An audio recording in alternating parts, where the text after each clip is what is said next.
bateau yi nga xamante ne ay bateau pirate lañ ak bateau yi nga xamante ne dañuy pêcher mais duñuy respecté wuñ li nga xamante ne mooy pêche responsable maanaam dañuy jàpp lu bëri récolter si li ñu soxla ñoom tuuti li si des dañ koy sànni loolu moo nekk li nga xam ne pression la bu métti si jën wi moo waral li nga xamante ne mooy indi jën bi manqué. et pourtant aire marine protégée yi indi nañ ko si pour mu indi saafara si manqué jën yi mais li ñu manqué si matériel yi ñu koy saytoo ak matériel yi nga xamante ne moom la ñuy war a aaree bërëb boobu nga xam ne moom lañ def si aire protégée matériel yooyu moom moo teewul moo tax résultat yi ñu si yaakaaroon amagul. Ibrahima Samb est l'un des nombreux acteurs affectés par la crise du secteur de la pêche. Cette situation ne concerne pas que le Sénégal, mais tous les pays de l'écorégion marine ouest-africaine. Mauritanie, Sénégal, Gambie, Guinée-Bissau, Guinée, Sierra Leone, Cap-Vert, où les activités basées sur les ressources marines et côtières constituent des secteurs clés de la vie économique et sociale.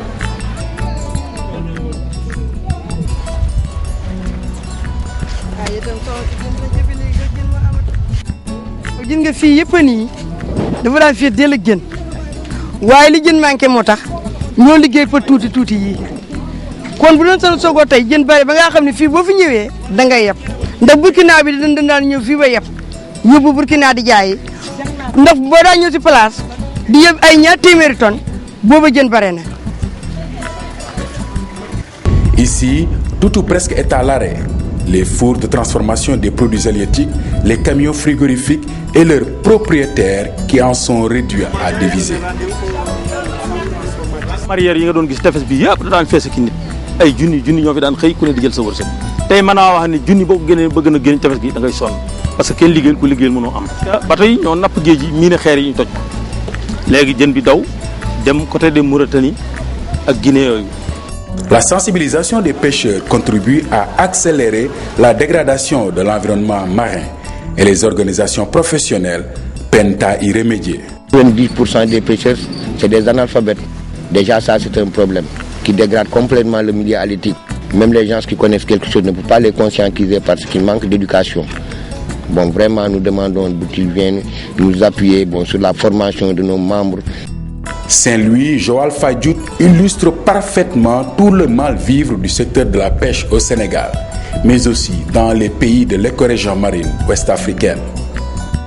À tous les niveaux, nous avons des problèmes. Nous avons des problèmes au niveau des données qui ne sont pas fiables. Nous avons des problèmes au niveau de leur analyse, de l'interprétation, parce que nos institutions de recherche ne sont pas bien outillées, elles sont faibles, elles manquent de capacité. Nous avons des problèmes au niveau de la formulation des avis de gestion. Nous avons aussi des problèmes au niveau de leur mise en œuvre. La surveillance est un gros problème au niveau de la sous-région. Au niveau des pays sud, on parle de pertes annuelles de 350 millions de dollars par an, dû juste à ce qu'on appelle les pêches INN, les pêches illégales, non réglementées, non documentées. On le voit, la malgouvernance et l'incohérence des politiques compromettent tout l'apport du secteur de la pêche en matière de sécurité alimentaire et de lutte contre la pauvreté. C'est pour faire face à ces problématiques majeures qui touchent quelques 21 000 personnes s'activant sur les 3 700 km de côte qu'est mis en œuvre le projet WAMER, l'écorégion marine de l'Afrique de l'Ouest, sous l'égide de l'Union européenne, en partenariat avec le PNUD et le WWF.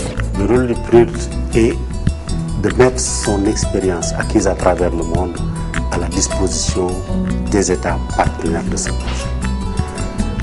Le second point, non moins important, est de veiller à la bonne exécution des activités du programme convenu d'accord parti avec l'Union européenne, partenaire financier et technique principal de ce projet, et également avec les États. Le PNUD s'est engagé dans ce programme parce que les thématiques qui y sont développées répondent parfaitement à notre mandat, c'est-à-dire la lutte contre la pauvreté et la préservation de l'environnement à des fins de développement durable.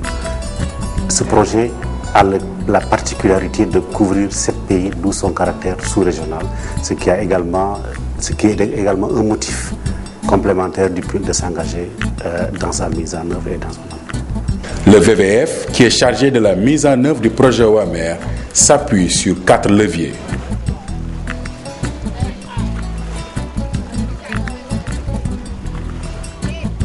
Il s'agira, au cours des 4 années, d'élaborer un plan d'action régional, dont la mise en œuvre des activités devrait permettre de réduire ou d'éliminer de façon significative les impacts négatifs des modes de gestion et de gouvernance des ressources halieutiques dans la zone côtière qui ont une tendance à impacter négativement la sécurité alimentaire et la réduction de la pauvreté. Le deuxième axe sur lequel ce projet va travailler porte sur la mise en place d'outils et de stratégies aptes à asseoir une gestion durable des ressources halieutiques dans la zone côtière. Avec l'appui de l'Union européenne, le pari s'annonce gagnant pour le PNUD et le VVF à travers le projet WAMER. Il s'agit ainsi pour ses partenaires de contribuer à la réduction de la pauvreté, au renforcement de la sécurité alimentaire de communautés côtières en améliorant la gouvernance des politiques de gestion des ressources marines et côtières du WAMER, l'écorégion marine ouest-africaine, l'une des zones les plus poissonneuses du monde.